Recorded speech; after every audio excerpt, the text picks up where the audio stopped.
Louis, can you hear us? We can hear you. Okay, perfect. So good evening, everyone, and welcome to our April CEC meeting. We appreciate that you were able to join us this evening. I know we usually meet on Wednesdays, but because of the holiday, we decided to have our meeting this evening. So we thank you for joining us, and we're going to start with the roll call. Joseph Di Benedetto. Present. Wing Yu. Present. Sana Tayeb. Present. Anne-Marie Knable. I'll come back to it. Joseph Chung. Present. Sung Young Lee. Present. Michelle Frederick. Ida Rubenstein. Present. Mohammed Hunain. Present. Welcome. Thank you for joining us. So we do have quorum present if we need to vote on anything. Let's start with the review and the approval of our March calendar meeting minutes. Recording in progress.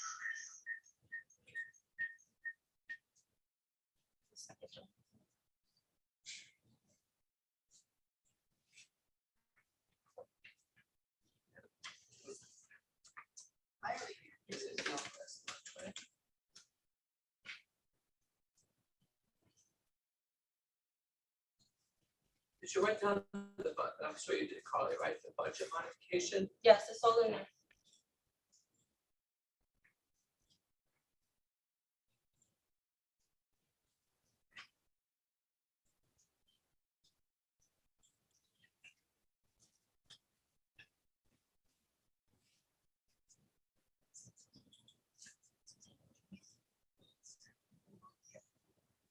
Do we have consensus to approve our meeting minutes from last month? Motion to approve Okay, so, March minutes.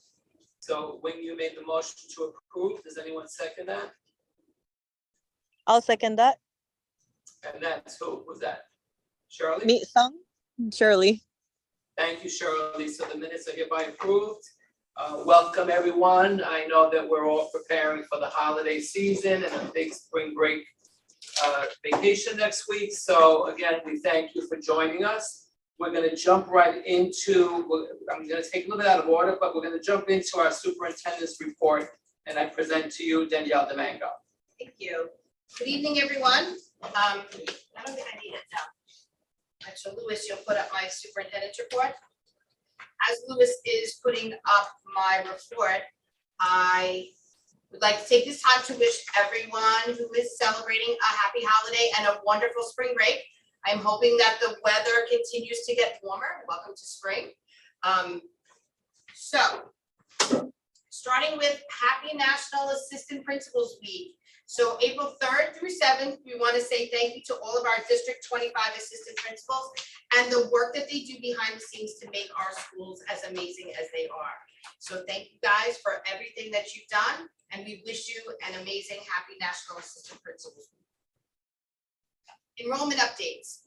High school offers are now available, and to access your high school offer, go to myschools.nyc. Any concerns that you may have, talk with your school's counselor, or you can visit the Family Welcome Center. There is one here in Linden Place on the second floor if parents have any concerns.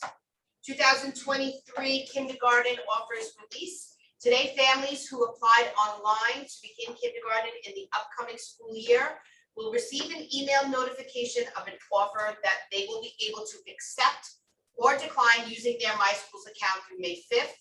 Families who did not apply online will receive their offer letter in the mail by April 17th.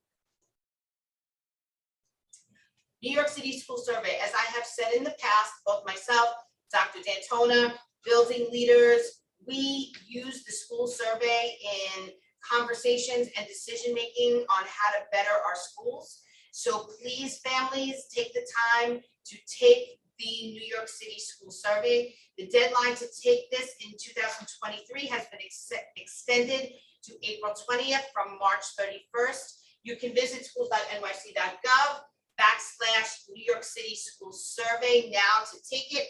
If you have any questions or concerns, you can reach out to your school's parent coordinator.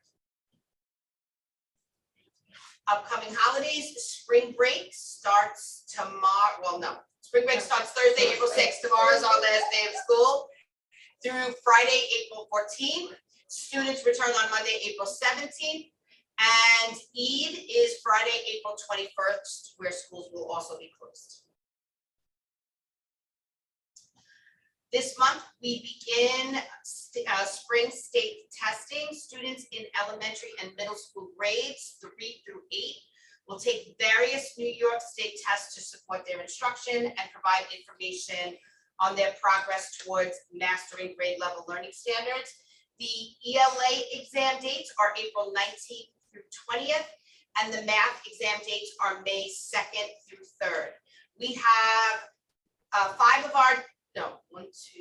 6 of our District 25 schools participating in computer-based testing for ELA and math, where all students will be taking both tests on or one on computers. That's PS 20, IS 25, PS 120, junior high school 194, PS IS 219, and MS 379. If you have questions about computer-based testing, once again, you can call your child's school to get more information. I want to let our community know that once a month, District 25 has a newsletter that celebrates our school. You can visit www.d25.nyc/news to view past issues and to sign up to receive the newsletter directly to your inbox. We also say if there are any schools or community members that would like to submit things to celebrate, you can contact our office and we will be happy to take that information. I want to celebrate our District 25 Middle School Basketball League. Last week, we held our All-Star game at Townsend Harris High School, and we also ran the championship between Bell Academy and Junior High School 194. We want to celebrate Junior High School 194 on their district-wide championship win. I also want to take this time to celebrate our cheerleaders. They did an amazing job. Thank you. And a big thank you to Diana Stein. You'll hear me thank her again, but a big thank you to Diana Stein who organized this entire event. And we want to say an even bigger thank you to Townsend Harris for welcoming us to their school. They were great. The students supported us and led a lot of the games. So thank you to Townsend Harris, administration, teachers, and students. Okay. Today was a really exciting day. We held our opening ceremony for the first ever New York City Bocce League. I will say I am really excited. In partnership with the Special Olympics and District 26, we celebrated the start of our league. In working with the Special Olympics New York, it has enhanced our goals to prioritize all students in athletics with opportunities for competition, recreation, and team participation. The unified approach is exactly what we value in District 25, inclusivity, valuing every member of our school community, family engagement, and respect for all. Strong roots, strong schools, from many roots, one community growing, learning, and now playing together. Bocce is only the beginning. We're looking towards and forward to working with Special Olympics New York to get a basketball team as well as a soccer team. I would also like to thank Common Point for offering up the wonderful space for us to play bocce today, and to Diana Stein for working to make this happen for our students. Did you play also? I did. There I am. And there you go, District 25 and 26 in unity. We had such a great time playing basketball today. And there's Diana carrying the torch for the opening ceremony. We didn't really keep score because we were learning to play for the first time, but we do intend. You won. You won. You beat us. You beat us. And I did. 25 yes. to 26. Well, we didn't. Oh no, we didn't play each other. The world wasn't ready for that yet. Yeah. But we were really excited about this partnership and we're looking forward to continuing it. Okay. next slide. So finishing strong engagement events. Tonight, I'm going to introduce my instructional team who will be speaking to the community regarding the district's decision to go one unified curriculum starting September 2023 for the 2023-2024 school year. So tonight is our first engagement where we will be presenting to our community, principals, teachers, and parents about some of our why as to what the decisions that we made regarding that, and also familiarize families with the content available for schools and students and families regarding our new curriculum, HMH. However, following tonight, we will also be taking questions, feedback, and we will engage in engagement events with families very similarly to the way we did in the beginning of the year, where we will be talking about how schools plan to finish strong to make sure that our students are successful and that they are ready to begin the school year. And we will also be, once again, answering questions about our K-5 literacy curriculum, which will begin in September. Those dates will be released on our district website following the spring break. So at this time, I would like to introduce Anna, Arifa, Melinda, and Danielle, who will be talking about our HMH curriculum. Oh yes, thank you. So while you're sharing your screen, this unified curriculum that we are doing as a district is only K-5 for this school year. Yeah, can you just take off? Okay, perfect. So welcome CEC members, principals, and District 25 families to our District 25 CEC meeting. My name is Anna Arrigo, and I serve as a literacy lead on the District 25 instructional team. This evening, I will provide an overview of our selected District 25 literacy curriculum, HMH into reading. To begin our learning together, we would like to frame our learning for this session around the citywide literacy expectations from the Chancellor's Office with a specific focus on high quality curriculum and instructional practices. The literacy expectations is a framework that outlines goals and system supports in literacy for all New York City schools. Research has shown that using a unified, research-based, high-quality kindergarten to 8th grade curriculum is more likely to result in improved student literacy outcomes. District 25 will continue to use this framework to guide our implementation of our unified K-8 literacy curriculum, HMH into reading. My colleagues will add the link to the literacy citywide expectations for you to review additional essential components of using a unified high-quality literacy curriculum at a later time. Our district reading area of focus from September 2022 to June 2023 for grades K-3 has been on foundational reading skills with a specific focus on phonemic awareness and phonics. Based on data and guidance from the Chancellor's Office, we knew that our schools needed a direct, systematic curriculum for both phonemic awareness and phonics, where we would use Heggerty as a phonemic awareness curriculum, and for phonics instruction, our schools use Foundations to ensure all of our students receive the foundational skills needed to learn how to read. Our district then engaged our schools with extensive training in both curriculums, both Heggerty and Foundations, to ensure students would receive daily support in foundational skills. Our reading focus for grades K through 8 was centered on the 5 pillars of literacy, which are phonemic awareness, phonics, fluency, vocabulary, and comprehension, to ensure daily practice of each reading pillar. In addition, our district has engaged in letters training, which stands for the Language Essentials for Teachers of Reading and Spelling.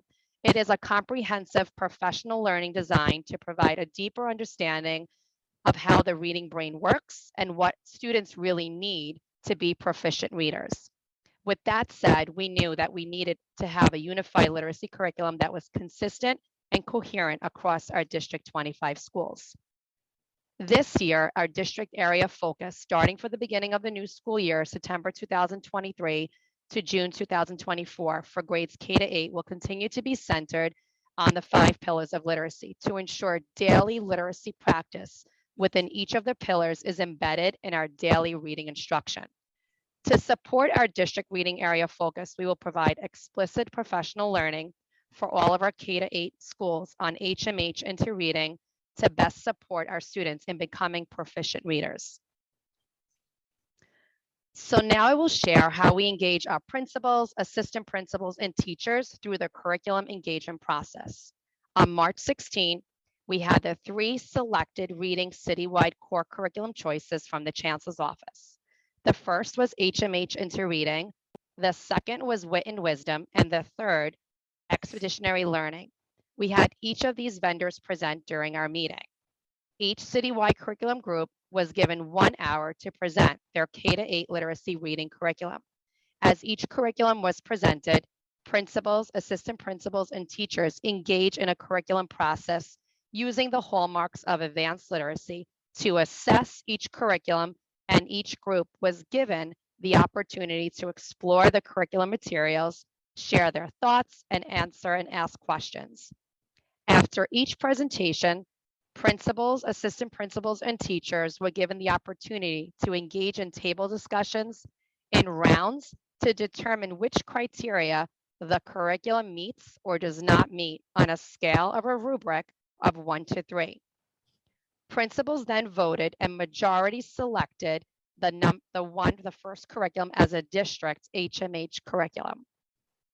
Then on March 27th, we had HMH into reading return to have our assistant principals continue to explore the selected reading curriculum HMH into reading.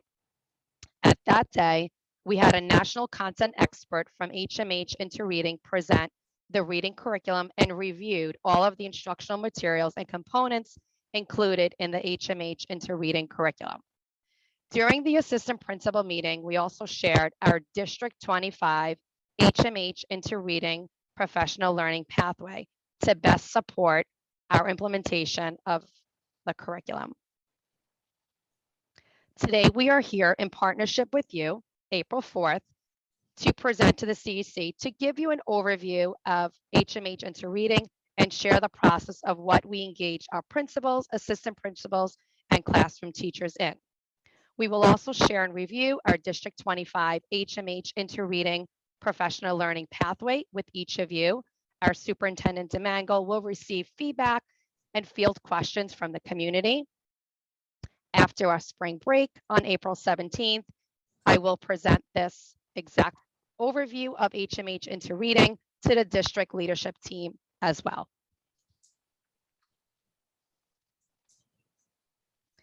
As part of the curriculum engagement process for this month, starting in April to June 2023, our District 25 schools will share an overview of the kindergarten to grade 8 HMH into reading curriculum with their instructional cabinet and SLT school leadership teams. Schools will also have the opportunity to share our District 25 HMH into reading curriculum professional learning plan. I will also be available to support and join in any of the questions or discuss the HMH into reading curriculum with any of our District 25 schools and join their school leadership teams for that particular given time. At that time, our Superintendent DeMango will also receive feedback and field questions from the community. And I just want to interrupt Sure. very quickly, just because I know that there's a question that came up from Joe that I'm sure the community also has Sure. questions. So when we're talking about our mandated unified curriculum being HMH, for the 2023-24 school year, that unified curriculum is going to be K to 5. Correct. Within that curriculum, we are still going to continue our K to 2 learning to read model using for our phonics and phonemic awareness program, Foundations and Integrity, that we have spent the year training our teachers and administrators in implementing for phonics and phonemic awareness. And the HMH into reading will also be the second layer of the 5 pillars that Anna was talking about in terms of K to 2. In 3 to 5, remember what we had talked about all year in our reading to learn model, where we're also aligning MTSS structures for students who still need help with the earlier levels of literacy, where we will also be using the unified curriculum of HMH across the district. The reason Anna is speaking about it through a K-8 lens is that we do have many of our middle schools also using HMH, but it is not mandated that we do that yet for our middle schools. But we will be providing support for our schools that are interested in learning more about HMH in middle schools and current middle schools that are engaging in HMH. But our reading to learn still will focus on complex texts and vocabulary for our upper grade students in terms of the reading to learn models across all content areas. It did. I don't mean to interrupt anyone, so I'm a little ignorant because I don't really know. It's just bothering me. What does HMH stand for? Right? What does that mean? Is there? Hooflin, Mifflin, Harcourt. Yeah, that's the name of the company. That's Yeah. the name of the company, okay. Into Yeah. Reading is the program. And Haggerty and Foundation, so. That's the name of the programs. Those are the programs, okay. Yeah. But how many schools are actually following that this year?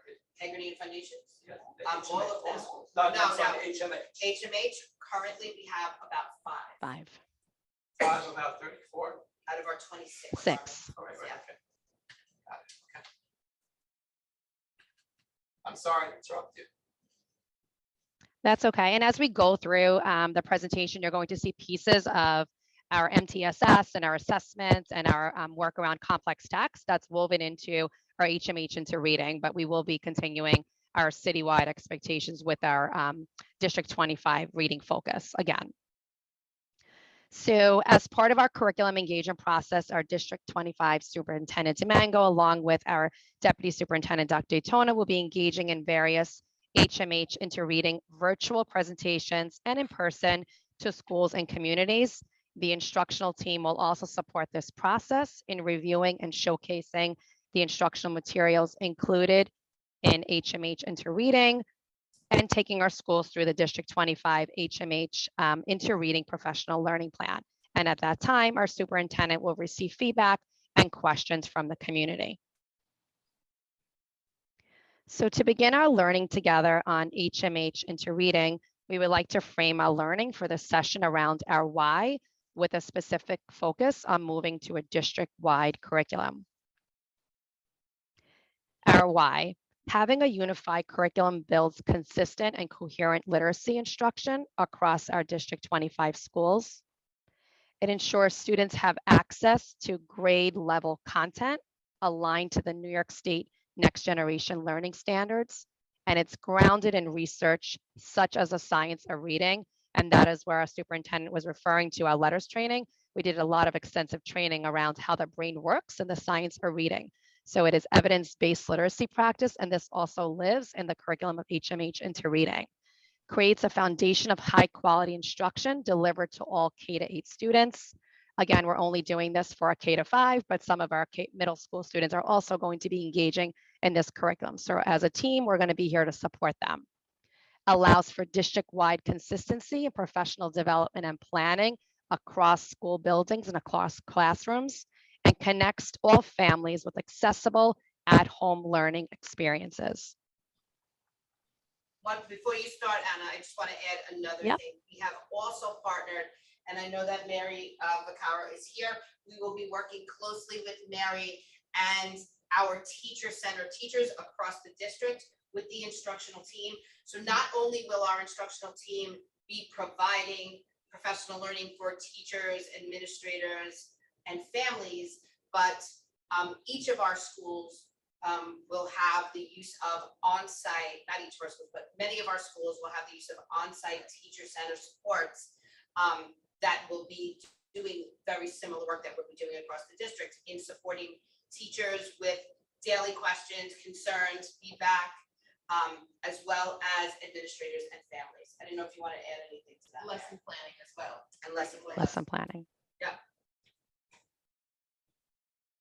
Thank you. And I thank Mary Vaccaro for opening the doors for our team to really have those conversations and really be collaborative as a team, as together is better. So HMH into Reading received EdReport's highest ratings in all 3 gateways. As you can see, it met the expectations, 5 out of 5 in text quality, in building knowledge, and usability. HMH into Reading was also recognized from EdReports for being fully aligned to the ELA Next Generation State Standards. My colleagues will add the link to one of the sample EdReports for you to view at a later time. And you can go to EdReports and type in HMH into Reading, and it will also give you all the rating systems by grade level within each module that the curriculum has to offer for our K-5 buildings. To support our unified HMH into Reading curriculum, we created a District 25 HMH into Reading professional learning pathway to best support our schools in a step-by-step process and understanding of our partnership together. I will zoom into our work for the month of April. During the month of April, our District 25 instructional team will be available in person and during office hours to field questions, support in accessing the curriculum. It is digital as well. Support in viewing the various HMH reading videos and pathways for teachers to begin to view to get an understanding of the curriculum. We really wanted to have our teachers get access to the materials prior to them actually receiving the textbooks, the workbooks, the classroom libraries that come with the curriculum, so if they would get an early start in getting a deeper understanding of the curriculum. For the month of May, our District 25 instructional literacy team will be facilitating HMH into Reading curriculum training in person sessions where we will take our principals during their principal meetings, the same with the assistant principal meetings, and then also in collaboration with our classroom teachers through the literacy components and what a typical HMH lesson would look like across grade bands. So we're going to take them through the first module so our teachers are prepared and equipped with the lessons that they need ready for September before they leave in June. We will also provide a scope and sequence, a pacing calendar for the month of September. And we, as a team, we will build this out on a monthly basis to best support our schools, a unit map, and a sample launch of lessons for teachers to take with them over the summer to review or look at when they're with us in May and June. We just want teachers to leave with the necessary tools needed to begin the new school year strong. In addition, this pathway will be extended to the summer training. I know that the UFT will be doing some training and we would love to collaborate with them. We can add that here as well. And also in our fall to best support our school members in this new learning of this reading curriculum. So I'm going to go through an overview of HMH into Reading, and I'll go really slow, so we'll go through all of the components. It is a comprehensive literacy resource. Again, for grades K through 8, we're going to focus in on kindergarten through grade 5. HMH into Reading curriculum is grounded in creating strong, purposeful readers and writers. Embedded in HMH into Reading are both teacher and student-friendly resources that come with the curriculum. The curriculum includes engaging literature that is motivating for students and also provides strong supports for teachers with tools to help teachers reach every student every day. The curriculum invites our students to think critically about literature, to participate in authentic reading tasks and writing tasks, and to find joy in the act of reading. The curriculum has a deep basis into research and applied reading science and aligned to the 5 pillars of literacy. Effective instruction requires a balance of explicit, systematic instruction in all 5 pillars in early literacy, including explicit instruction in phonological and phonemic awareness, and that is the work that our schools will continue to do as they're engaging our students through the Hegarty day-to-day phonemic awareness skills. Phonics, we will continue with our program with foundations, and our HMH into Reading will support students' fluency, vocabulary, and comprehension. And this is where HMH comes in. HMH into Reading uses the most up-to-date research around those evidence-based best practices that are informed by the science of reading of how the brain works. A teacher's guide is provided, which outlines each module, each theme, and week by week and day-to-day lesson. Each module is 3 weeks. Another resource that is provided in the program are the program guides, which gives an overview of each component that lives in the HMH curriculum. The curriculum also consists of a collection of HMH fiction and nonfiction text for students to read independently and to practice the skill and strategies that the teacher modeled during the reading lesson. And I will go through a sample reading lesson for you so you can actually see what it feels like and what it sounds like. Into Reading provides a complete connected teaching and learning system that has a digital learning system called HMH Ed. So all of our teachers today have access to view each module while they're waiting for an actual teacher's guide. They can go into the Discover tab and actually view all of the modules, the classroom libraries, how it's aligned to the standards, and other resources that are connected within each of the modules. From Ed, teachers and students are able to access everything, including the instructional materials and intervention systems. There are also MTSS supports that live in the HMH Ed platform.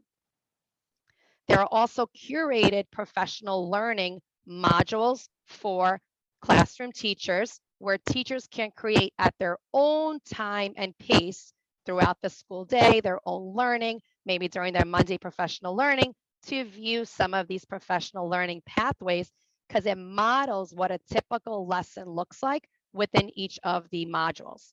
There are also videos for families that take the families through what their child is engaging in within that particular grade and that model.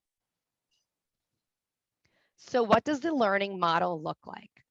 The instruction in HMH into Reading is built around the model of direct, explicit instruction and guided practice that's delivered whole group. In a nutshell, explicit instruction consists of 3 parts. I do being the first, where the teacher is modeling. We do being the second part, where together in partnership, the classroom teacher and their students are doing practicing the strategy together. And the third part, where students are working independently, trying that practice, whether it's in reading or writing. Explicit instruction makes learning crystal clear. It gives students a lot of opportunities to practice the skill and get feedback. It can specifically help students that may need more of a repetition of that strategy. That direct instruction and guided practice includes systematic explicit instruction in each of the literacy skills of vocabulary, reading, and writing. Next slide. During small group rotations, teachers target their instruction to either a small group or individual students. As you can see in this image, there's independent practice and students can rotate within centers or stay in independent reading stations. While teachers meet with small groups, students are engaged with independent application where they're practicing that model lesson, that strategy. They're reading and or collaboratively working in a group or with partnerships to build upon and expand their learning. At the end of the small group rotations, as you can see on the last image, reflect on learning, that is when the teacher gathers the students to reflect on the new learning at the end of the lesson. So I'm just going to stop for a moment, see if there's any other questions in the chat before we continue to make connections within our HMH into reading curriculum. Okay, perfect. So as we are all familiar with SEL, social emotional learning, it is a process through which students understand and manage their emotions, set positive goals, feel and show empathy. They establish and maintain positive relationships and make really responsible decisions. HMH into Reading focuses on all of these core competencies of SEL, which was developed by Castle. Part of the instruction within HMH into Reading begins first on a daily basis with supporting our students' social and emotional needs and helping all of our students see themselves as capable readers and writers. Within each grade, there are grade appropriate texts that focus on each of the self-competencies: self-awareness, self-management, responsible decision-making, relationship skills, social awareness. The books are powerful tools for teaching social and emotional competencies because they serve as examples and non-examples of important behaviors, actions, and emotions that we want to serve as models for our students. In HMH Interreading, SEL, again, is provided as an activity within each of the reading lessons, and it's truly embedded right within the reading instruction. Within each lesson, anchor charts and lessons are added to each reading lesson to support the social emotional learning throughout the lesson. The anchor charts are done for the classroom teacher to use as a model and refer to throughout the entire unit and day-to-day lesson.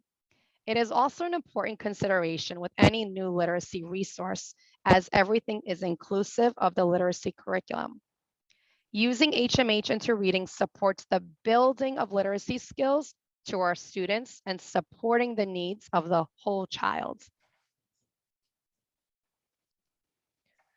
Within the culturally responsive environment, CRSE, each text collection and library across each grade supports and creates a classroom that fosters appreciation and respect for all within each text.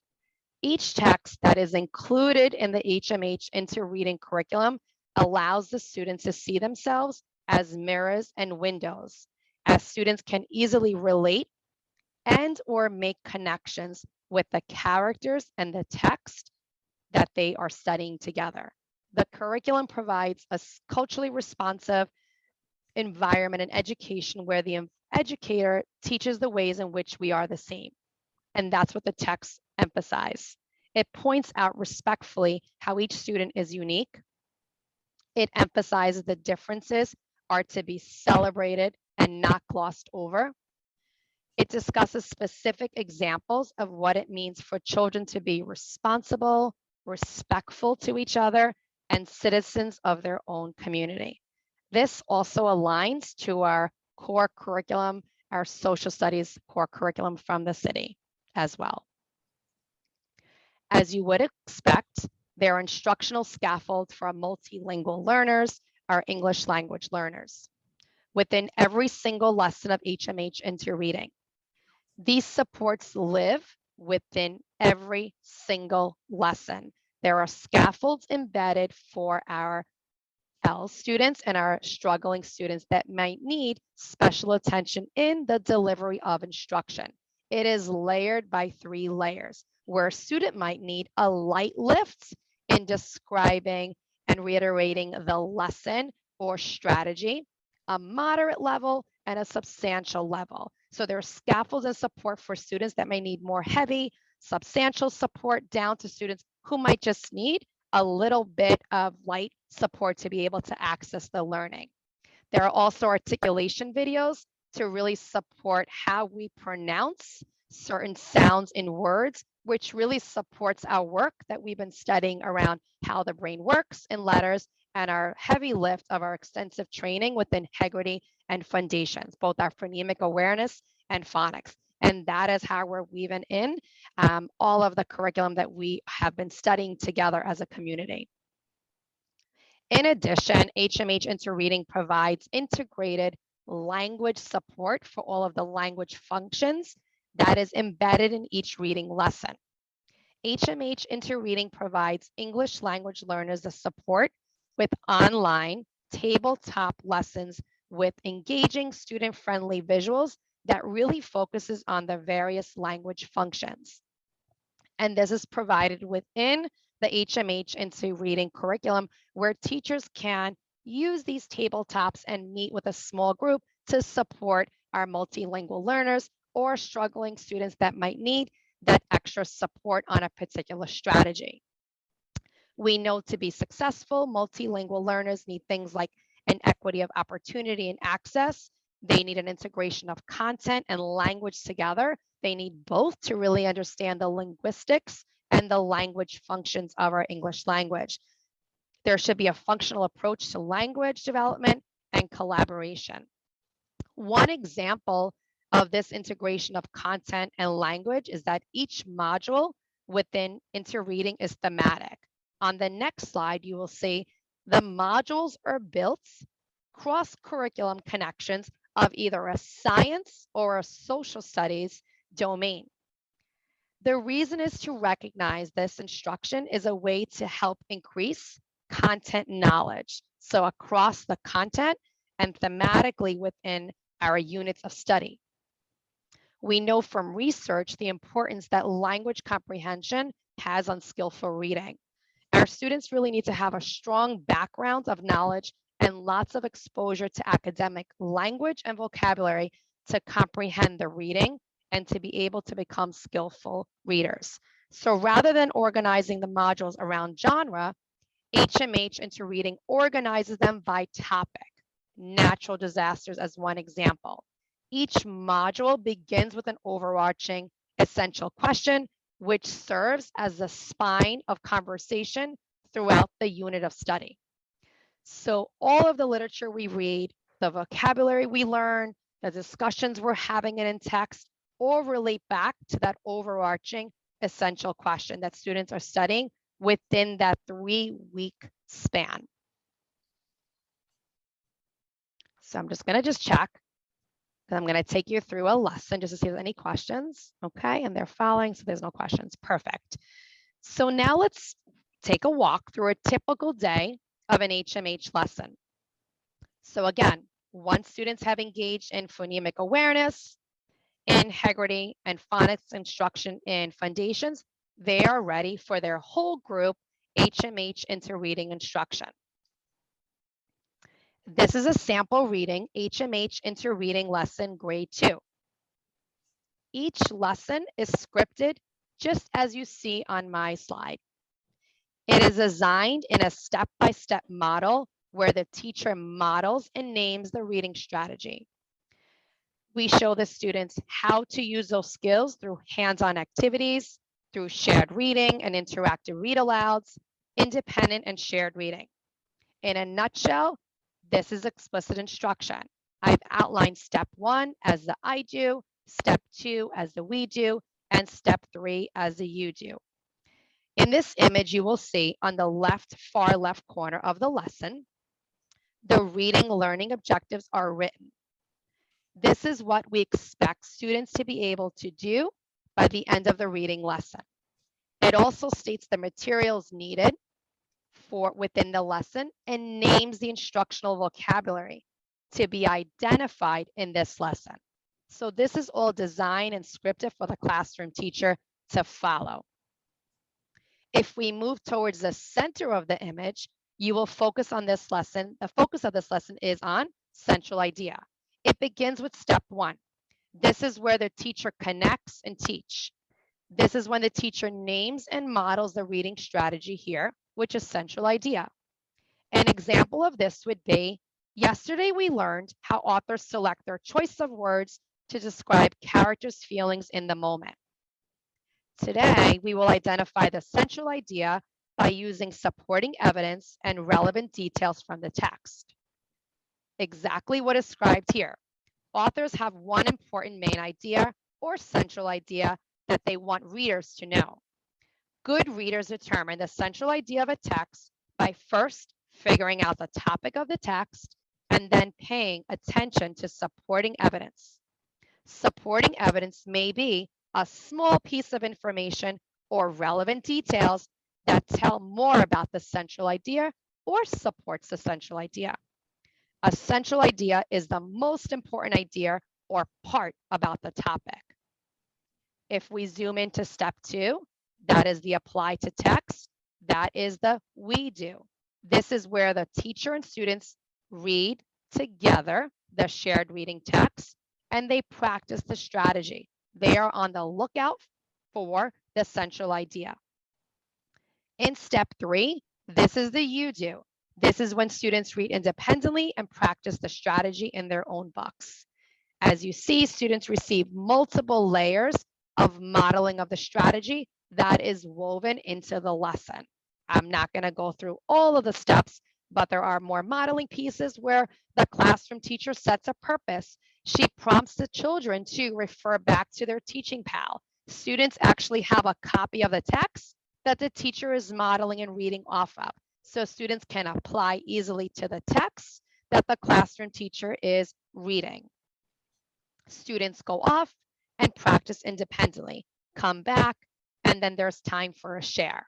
There are also options for differentiated instruction, as you can see on the far right, for small group instruction. There are to reinforce some of your reading skills, independent and collaborative work, and intervention as well. So that is all layered in to really support our students on all different modalities. So I just want to bring you back to the literature and text sets, because these are the text sets that students have as part of the classroom libraries where students can read independently. Again, they serve as mirrors and windows, and it allows students to really see themselves and apply those skills that were modeled in the daily reading lesson, and also to make some of those connections as well. So we'll look at some of the assessment pieces. HMH Interreading has assessments embedded in each module and unit of study. And the assessments that live in HMH are ongoing, as we always are progress monitoring students, responsive teaching. That means in the moment, if we're seeing that students need more support, then we're being active as classroom teachers and really doing another demo of that lesson, or really meeting students where they are and using some of those tabletops to really support them within that reading lessons. The classroom teacher has a clear pulse on where the students need more support in. HMH Interreading includes cohesive assessments that are standard aligned assessments that are aligned to the unit module in each grade. These assessments allow the classroom teacher to make purposeful instructional decisions for small group lessons, to reteach a possible lesson, to plan for a strategy lesson, and to plan for guided reading. And also to think about some one-on-one conferencing when needed, depending on where they fall within their assessments. The curriculum also allows for frequent checks of students' progress within each reading lesson, and something that as a district we're very comfortable in doing in progress monitoring our students within a typical reading or writing lesson. It also provides places where the classroom teacher can monitor and provide in the moment feedback to support our students in becoming proficient readers, and also to think about planning for small group instruction, center time, and independent reading support. From the assessments, HMH Interreading provides a robust array of resources that will allow teachers to meet all of the students right where they are, right at that particular reading level, so we can actually see if they're able to apply those reading skills and read proficiently, and can then plan for teacher-led, small group, differentiated instruction. So previously, our superintendent, Domingo, did reference MTSS. There are flexible resources embedded in our HMH Interreading to support our Tier 1 core instruction for all of our students, and to really think about what are all of those pieces that live in our Tier 1, our day-to-day instruction, that we are really supporting our students before they are in our Tier 2 to get a double dose of our targeted Tier 1 instruction. So if we examine these flexible resources for differentiated instruction, it's about using our data and observations. Teachers can really determine which resource can help them to best meet their students' unique needs. In HMH Interreading, there are support tabletop mini lessons for reteach lessons. And there are also the read and respond journal, where students can, they're almost like an extension of the lessons, where it's more for our struggling students to get another reinforcement of that particular strategy, where they can actually apply and have more practice in that lesson. And it's also for continue to build content knowledge, language acquisition, and supports for intervention. The Start Right Readers as well is another component That's given for our students and their decodable text, which also supports the work that we're doing within our Heggerty phonemic awareness and our phonics within foundations. Parents are our partners in ensuring our students, your children, become proficient readers and have a love of reading. HMH Interreading involves the families in the classroom by providing an overview of each model their children will be engaged in and immersed in from kindergarten to middle school. And we have the same structure that's embedded in Heggerty and in foundations. So we're just continuing with that same partnership and really having our parents have access to what their children are learning in the classroom so they can best support them. So strong support for families and caregivers. HMH Interreading has multilingual family letters that can be sent home at the start of the beginning of each module, all the way up from September to June. It takes families through the process, the learning, the reading strategies, and the overarching essential question that their children are being asked to be immersed in and to be thinking about. So when the students are immersed in, if your child's in grade 2 and they're learning about disasters, you will get a family letter highlighting what that unit of study is all about. So it's really in partnership, working together with our families and caregivers. They also give on the HMH Into reading website for teachers and families an additional array of resources where we can extend the learning at home.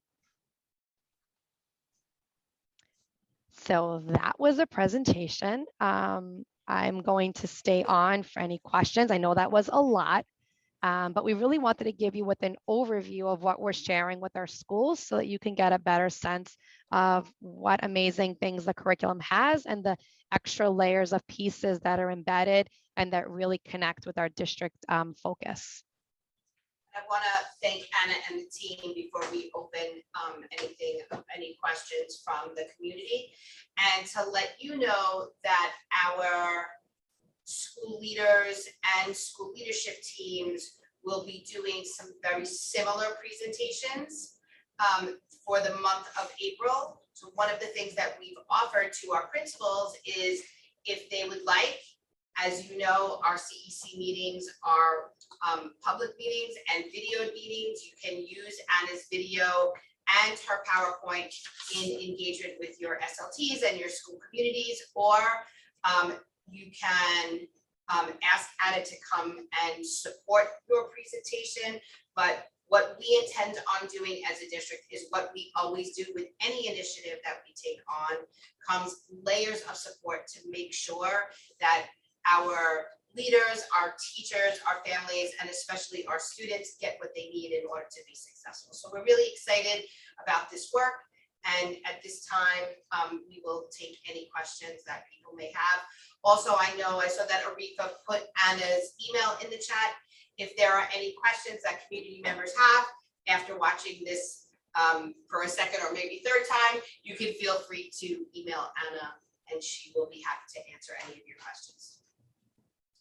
So I don't know if there are any questions in the chat because I can't see it, but I'm going to start with my question. And thank you for your very detailed presentation, Anna.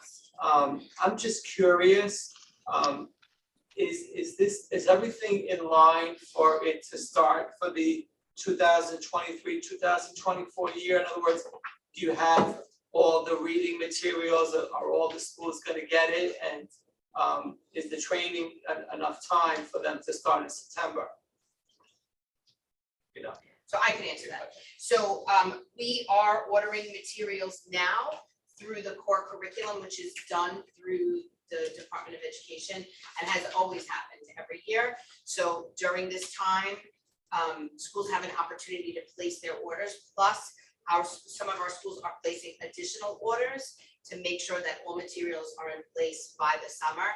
Additionally, the work that we are doing with our teachers and building leaders is we are building K-5, the first module for the first 3 weeks of school. So every teacher in the district will leave having that module and having access to the module so they can ensure that we start off the year strong with the first module. Our team will be working with individual schools, and individual schools will be working together to continue to build those modules across the year. But as Anna had showed you, it is a very detailed and scripted program. We say, and I've said this to our community, not every program is going to meet all of the needs of District 25, which is why we're working very closely with my instructional team, UFT Teacher Center, and our schools to make sure that we have a clear understanding of the details of the program, and if there's anything that we need to add to it, we will be able to do that. Thanks. Again, Wendy, do you have any questions? Mohammed does too. Okay. Let's You want to, Mohammed, I see your hand is raised. Yes, I just have one question. So what are the specific goals and objectives of incorporating HMH into the reading curriculum? So HMH is a reading curriculum. And so one of the things that we've spent a lot of time talking about as a district is we've had so many different schools utilizing so many different curriculum options that there were some concerns that we had in the instructional core, which is the relationship between instruction, students, and content. So what we are going to be doing as a district is using a unified curriculum to take a closer look to make sure that we are reconnecting with standards aligned materials, and that we are all growing and learning together. So out of the 26 schools, we had 5 schools using one curriculum, 11 schools using another curriculum, and we kept finding gaps for A, certain groups of students, but B, from school to school, we saw different levels of content being presented, different levels of instruction happening. So this way we could build capacity as a district where you can go to any school, and I'm not a believer in seeing the same thing every day in every way, but we will be using the same materials that have the same acceleration and the same support for all of our learners, where we can continue to build capacity together and work in collaboration within our district as we always have. I love the idea to get the family involved with the learning. So at the end where they have the different language, The letters. those Letters. I think that's a great idea. And then my question is, how does iReady fit into this? Is iReady gonna be continued? Yes, so iReady is benchmark assessments that we give 3 times a year. We're going to continue to do that as well. And that is separate from the curriculum, but it will help us manage the effectiveness of the curriculum. It will be another tool that we're using to do comparative work. And Dr. D'Antona will be looking at both spaces, right? So, so yes, we will continue using iReady as well. So I have 1,000 questions, but I'm limited. Okay. So I like the idea of one unified curriculum. As a parent, I'm just curious how this was received on the instruction side, like from the instructors, from teachers, the principals. You said only 5 schools have this HMH program. So there's a lot of other schools that have to now adapt their curriculum, right? So what's the feedback from those schools? So, you know, we've had conversations around schools selecting from the core curriculum model across years. So there's always been this core curriculum model with core curriculum showcases where schools had the ability to look at the different curriculum options. What that was causing was that one school would pick one curriculum, one school would pick another curriculum. Some schools were doing what we call design their own. And so we spent time having conversations with teachers and building administrators, really talking about how far we moved away from core curriculum models, right? Because teachers and schools continue to build and build and build. And the gaps that we were talking about, like huge gaps in phonics and phonemic awareness that we had to, you know, work with our schools to implement Foundations of Integrity, or huge gaps in, let's just say, vocabulary or comprehension.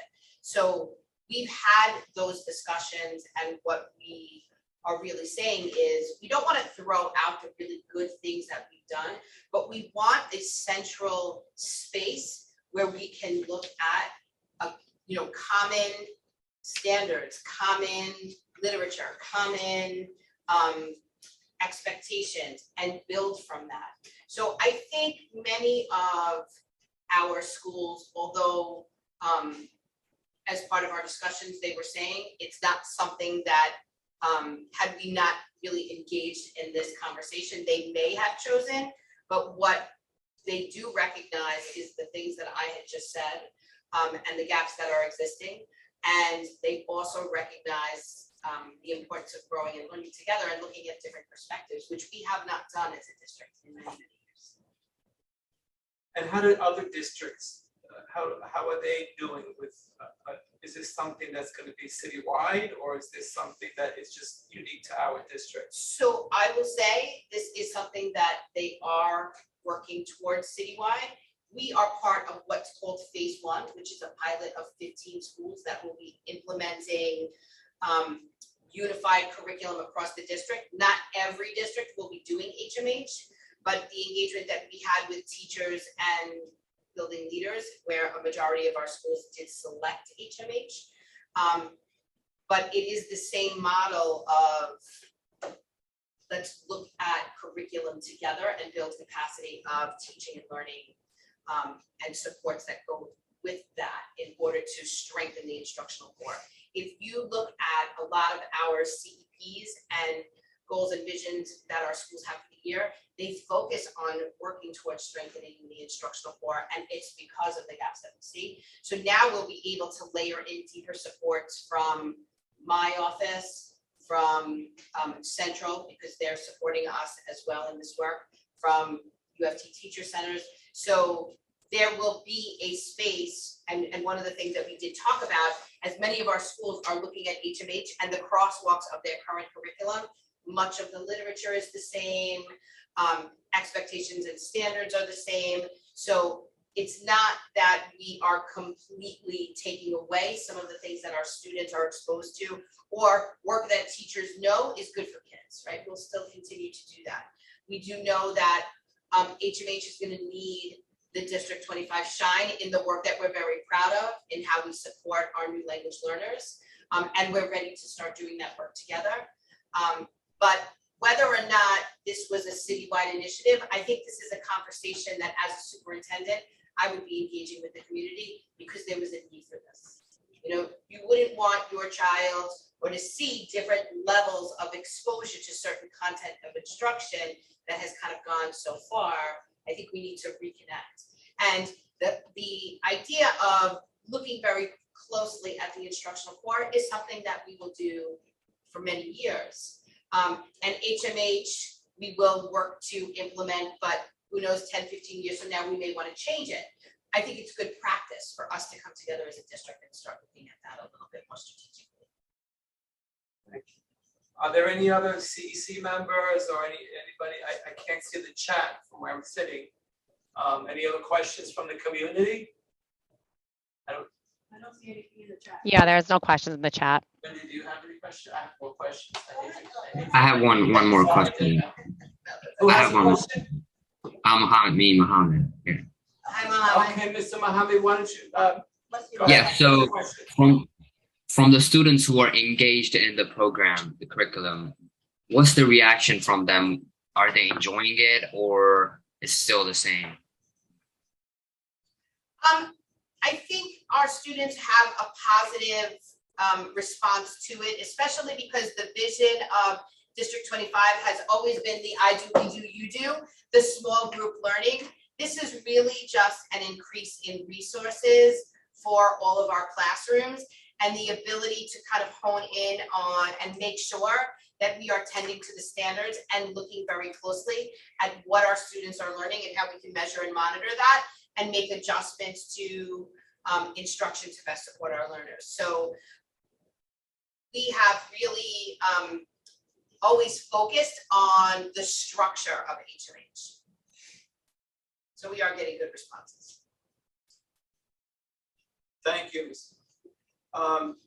I'm always curious about the high performing schools, right? So what is the reaction, or, how do you deal with the high performers in our district? Is this gonna be, in other words, are they gonna be challenged with the HMH program as they are, in their schools now?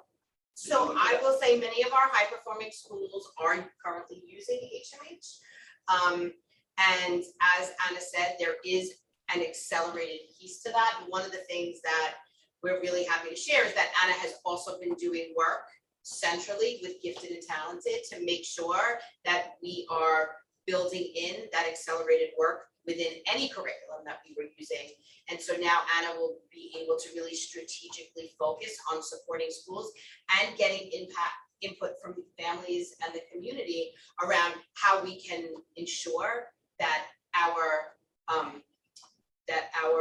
high level learners are really having access to the engagement that they need. So the G&T schools that we have in the lower grades, that's not going to be affected by the. Some of them are currently using HMH. And I do know that Dr. D'Antona and I did a crosswalk between the 6 or 7 curriculum options that our schools are currently using. And we did not see, we weren't able to say a correlation of one curriculum was producing more performance than another. That's why Anna did show you the website that I do encourage everyone to go into and look at, where each of the curriculum options that are being used are rated. Anna, can you just talk a little bit about how that rating process was, who was doing it? Sure.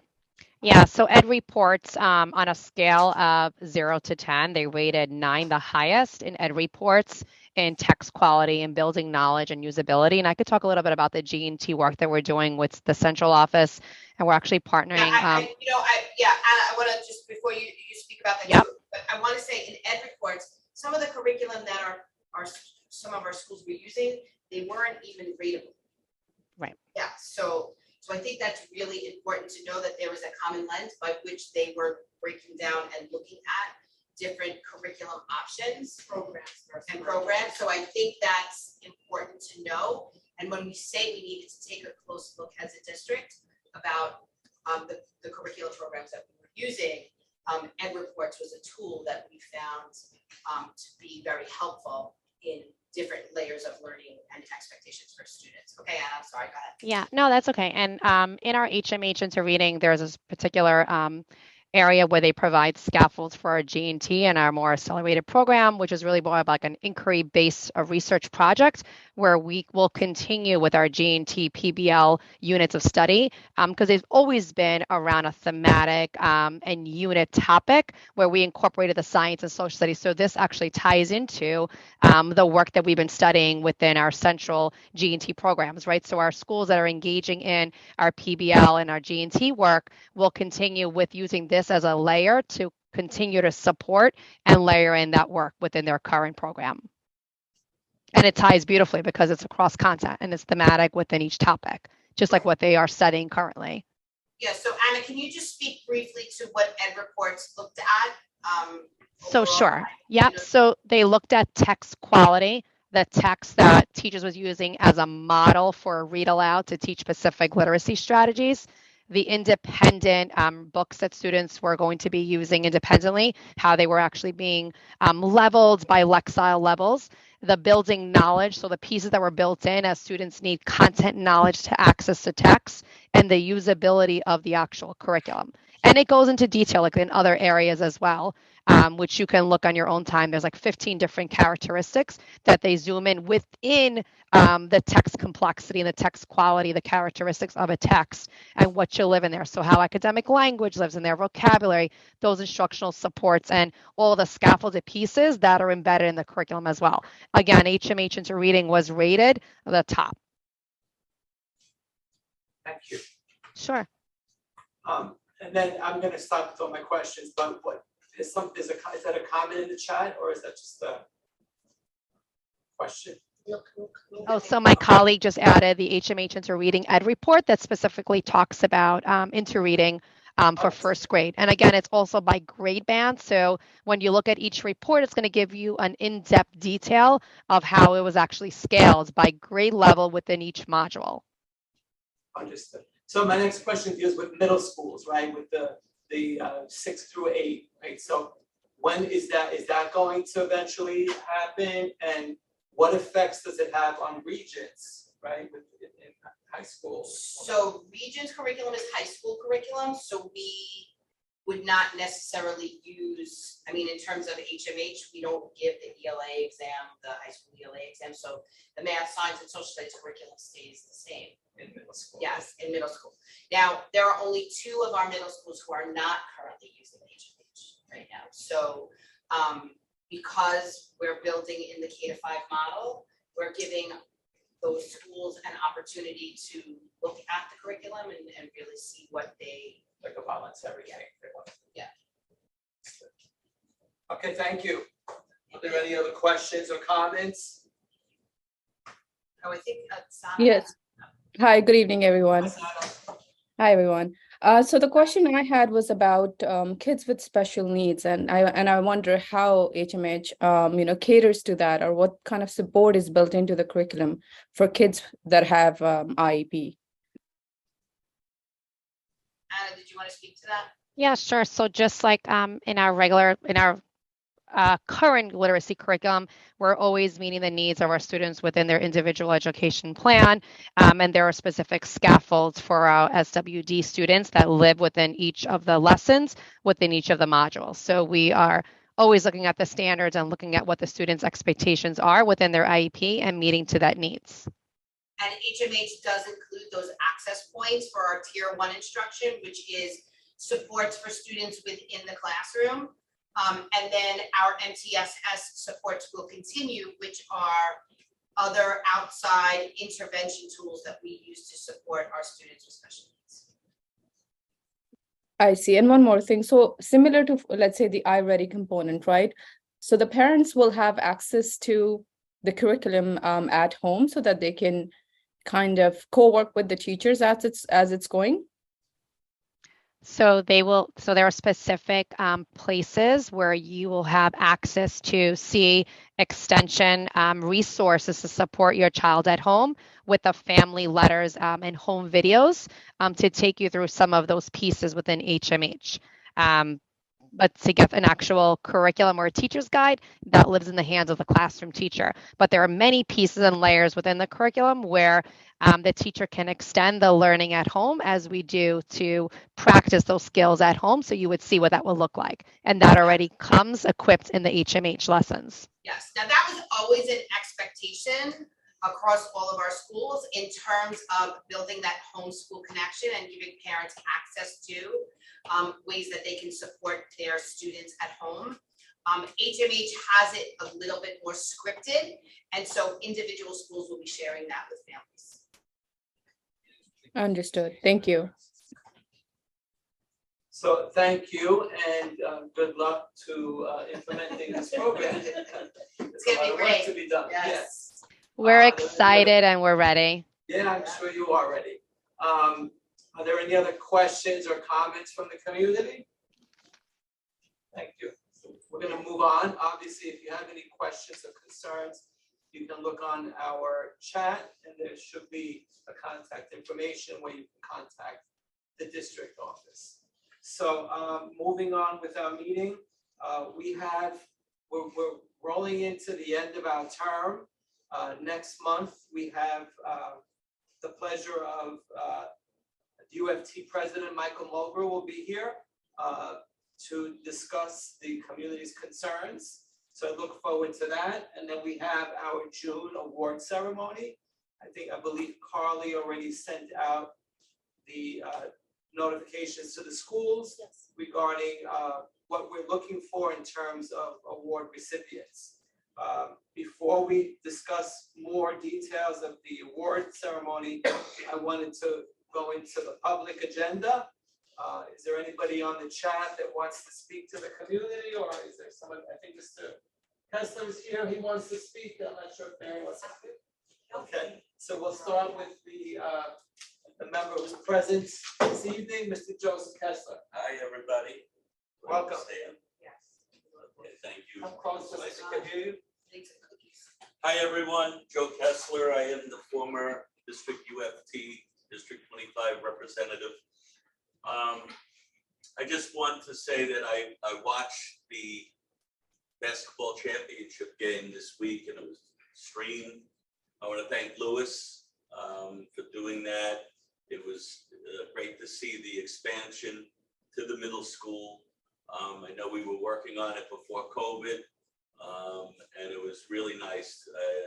It was a great venue, and from what I could see from the stream, it was great excitement, teamwork, and the enthusiasm. And this is what we had started in the elementary school. So I want to thank all the coaches and the teachers for continuing to do this, the administrators, because it's not easy. It's a full team to put this together during the school day. And of course, our superintendent, Danielle Domingo, and Dr. Mike, who give great support to sports. And now I see the bocce and the Special Olympics. Our district by far does more than any other district in terms of activities like this. And the kids deserve it in our district.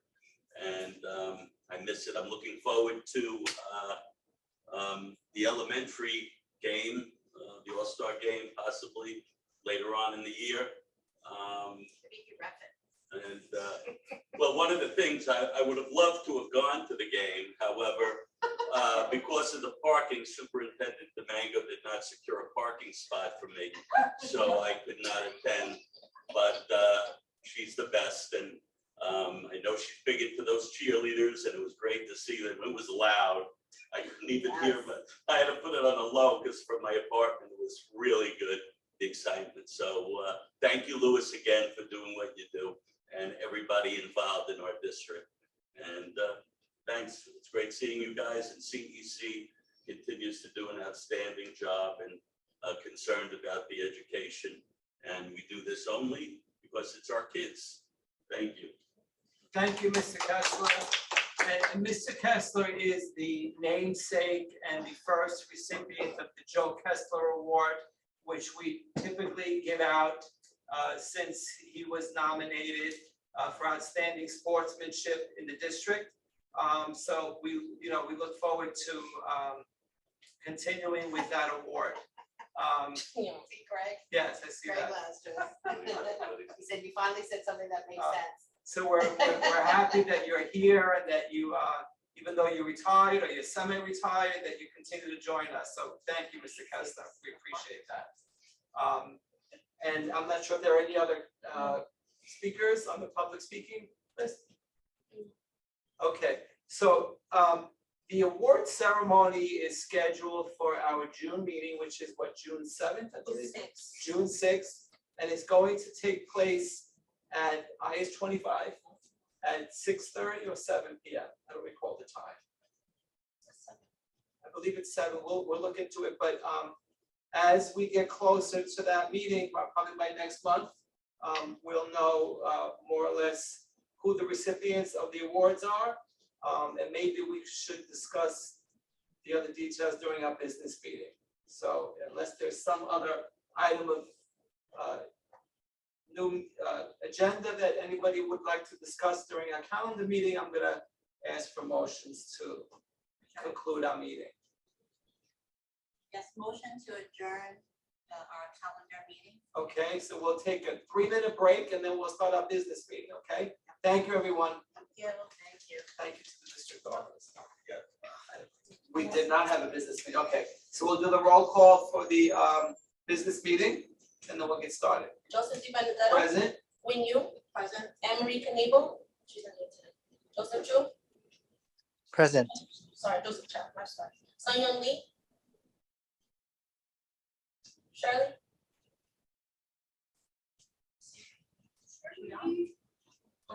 Do we have 6 members or not? Hold on. Michelle Frederick. Present. Eden Wilberstein. Present. Mohammed Haneem. Present. Sana Tayeb. Present. So we have, We have a majority. all right, so we have 6. So I think we. I'm sorry, I'm here, present. Hi, who's that? Anne Marie. Emery, yeah, sounds like her, okay. Okay, hi, Anne Marie. Hi, Emery. Hi Danielle, hi Joe. So we're here because, we're gonna talk a little bit more about our award ceremony meeting for June, but before we get into that, does anyone have any item of new business? I know there was somebody from the community wanted to join the CEC, Veronica Mills, she's still being vetted by FACE. so I don't know how much time we have May and June, so it's like. She knows, she's aware, She's aware that we she's only aware, have 2 months. she knows, she just volunteered, as she sent the application, now it's a FACE. She's like a candidate.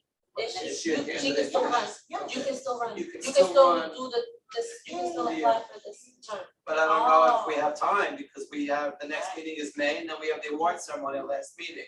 So, does anyone here, we can't change the budget, we have, the tables arrived today. They're in the back of the yay, room thank here. you. Yes, right. So congratulations for that, and thank you for getting that done, Carly. So I'm glad that happened. We're not able to change anything on our budget, but I'm assuming everything is lined up for the award ceremony. We got the Ordered in the certificates came in, the medals came in. So I think we're good. Depends, right? Do we need to worry about flowers I and can use. we can do the peacock for that and cookies or something for Yeah, that evening? that's, Okay. that's little things, that's a little thing, the big things that we need. The big things is up, okay, perfect. So now, we sent out the notices to the schools for up to three candidates from each school that showed outstanding leadership in the community, as well as 1 or 2 adult members. So we'll get that back from the schools by when, Carly? I believe you said May 19th. By May 19th, so we'll know who the recipients are, and then I'm assuming that we send the notice out to the recipients for them to, like an invitation? Yep. Perfect, and then we have to talk about the Joe Kessler Award, so that's where I think we may have to go into executive session, right? Because we have a number of nominations, and I wanted to talk about that, but I think we need to go into executive session for that. Give me 1 second. Jordan. Are we able to do that? But before we do that, I don't want to hold anybody up that's not on the council. Is there anyone else that needs to say anything to us, district office? No, do you need anything for us for award ceremony? No? Oh, what's the principal? Nancy Capella. Mr. DiPaolo. She's the She's, principal. she's Oh, God, okay, yes, we should And acknowledge then, her also. Well, that's the new PA. principal, right? DEPAUL, yeah. So, OLO, sorry. PAOLO. And also you'll let me know if schools don't respond Yeah, to. I haven't had any responses except for this last one, but everybody else. I'm assuming it would back. So after the break, you'll send a reminder out to the schools, please respond. And then, touch base with Louis for people who haven't gotten it, and we'll make sure we get that for you. So are we okay to go into executive session? Yeah, I just wanna, before we do that, thank everyone who's here, and we'll see you all at our next meeting in May, right? May 3rd, right before 6th of May, right? It's on that here. You won't be able to. Dr. Dan will be here, right? Do you have anything on the agenda you wanna put on? Right now, but. Okay, got it. So we'll talk about that, and we know we have UFT president, Michael Woods, right? And then we'll Yes. talk about that. He's confirmed. Okay, but- perfect. Yeah. Okay. All right, so, if no one else has anything to say, I'd like to go into executive session with just the CEC members. Give me 1 second, Jordan. And I believe that Mohammed is able to come too, right? Yeah. Mhm.